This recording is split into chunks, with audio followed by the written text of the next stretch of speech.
Dis-moi, cette photo de profil, cette bio, ces posts choisis, cadrés, filtrés, c'est toi ?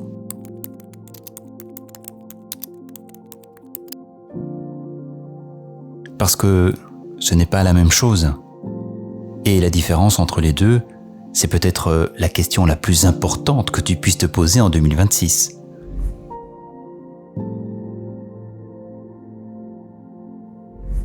Tu suis cette série ou tu as envie de la suivre, eh bien alors abonne-toi et active la cloche, la suite arrive demain. Je m'appelle Darius Stone. Dans les 2 dernières vidéos de cette série, on a parlé du scroll et des likes, ces mécaniques qui captent l'attention et creusent un vide qu'elles promettent de remplir. Aujourd'hui, on va un cran plus loin, parce que derrière le scroll et les likes, il y a quelque chose de plus profond, une question d'identité. Qui es-tu vraiment ? Et est-ce que la personne que tu es en ligne ressemble encore à cette réponse ?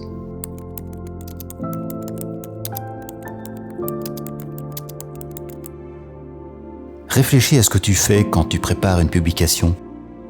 Tu choisis la photo, tu la recadres, tu joues avec la lumière, tu écris une légende, tu l'effaces, tu la réécris, tu choisis des hashtags, tu choisis le moment de publier, pas trop tôt, pas trop tard.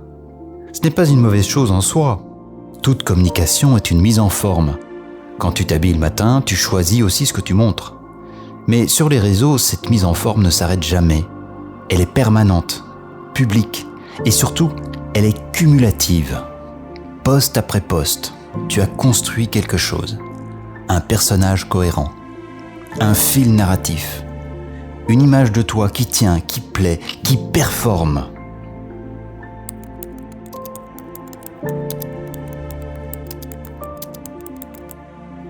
Il a ses abonnés, ses habitudes, ses attentes. Les gens qui te suivent attendent ce personnage, pas forcément toi. Et le problème, c'est que plus le personnage prend de la place, plus la distance entre lui et toi grandit.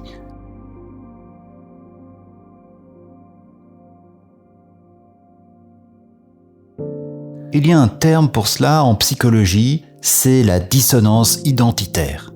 Le moment où l'image qu'on projette et ce qu'on ressent vraiment cesse de correspondre. Et sur les réseaux, cette dissonance s'installe en silence, progressivement, sans qu'on le remarque vraiment, jusqu'au jour où on le remarque trop.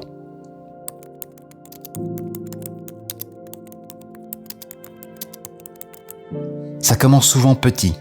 Tu as passé une journée banale, mais tu postes la seule photo qui la rend intéressante. Tu te sens anxieux, mais ta légende est confiante et légère.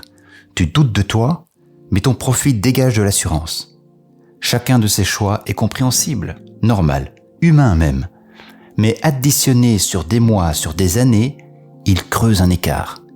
Et un jour, tu regardes ton profil et tu te rends compte que tu ne te reconnais plus vraiment dedans. Ou pire, que tu aimerais ressembler à ce profil. Que le personnage que tu as construit pour te représenter est devenu une source d'aspiration et de pression en même temps.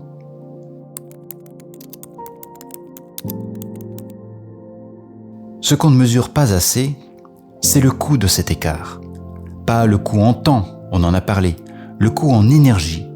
Maintenir un personnage cohérent, ça demande une certaine énergie, ça demande une vigilance permanente. Est-ce que ce post correspond à l'image que je construis ? Est-ce que cette story va dans le bon sens ? Est-ce que je suis en train de rompre le personnage si je montre ça ?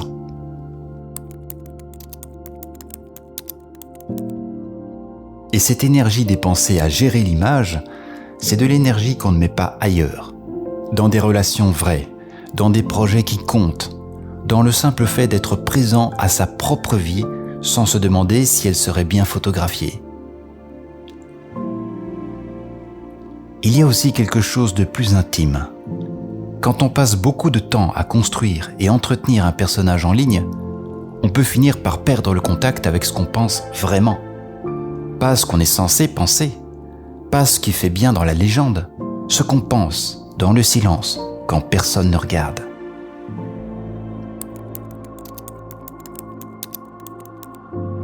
Je vais te proposer quelque chose d'inhabituel. Pense à la dernière fois où tu as vécu un moment vraiment beau.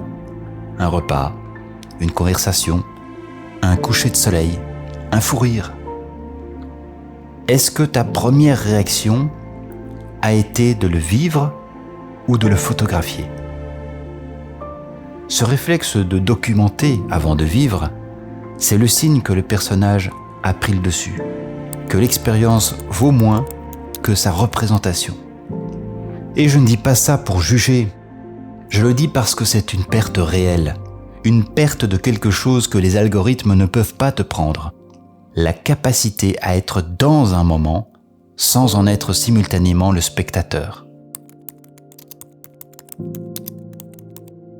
Voilà ce que j'aimerais te laisser aujourd'hui. Pas une injonction à quitter les réseaux, pas un discours sur l'authenticité, ce mot galvaudé qu'on retrouve dans toutes les légendes Instagram. Juste une question honnête. Pas est-ce que tu es beau, pas est-ce que tu es intéressant. Est-ce que la personne que tu vois sur ce profil, est-ce que c'est quelqu'un avec qui tu aurais envie de passer du temps ? Et si la réponse est non, ou si tu hésites, alors peut-être que l'écart est devenu trop grand. Et peut-être que la vraie question n'est pas comment améliorer ton profil, c'est comment te rapprocher de qui tu es vraiment. Demain, on pousse encore un peu plus loin. On va parler d'une chose que personne ne te dit sur les applications que tu utilises. Pas le scroll, pas les likes. Quelque chose de plus délibéré, de plus invisible. C'est la vidéo numéro 4. Celle-là, je te conseille de ne pas la manquer. Si cette question a résonné chez toi, mets un like parce que ça aide la chaîne à continuer. Abonne-toi et active la cloche pour ne pas rater la suite. Et si cette question d'identité résonne pour quelqu'un que tu connais, envoie-lui cette vidéo. Parfois, les bonnes questions arrivent au bon moment. On se retrouve demain.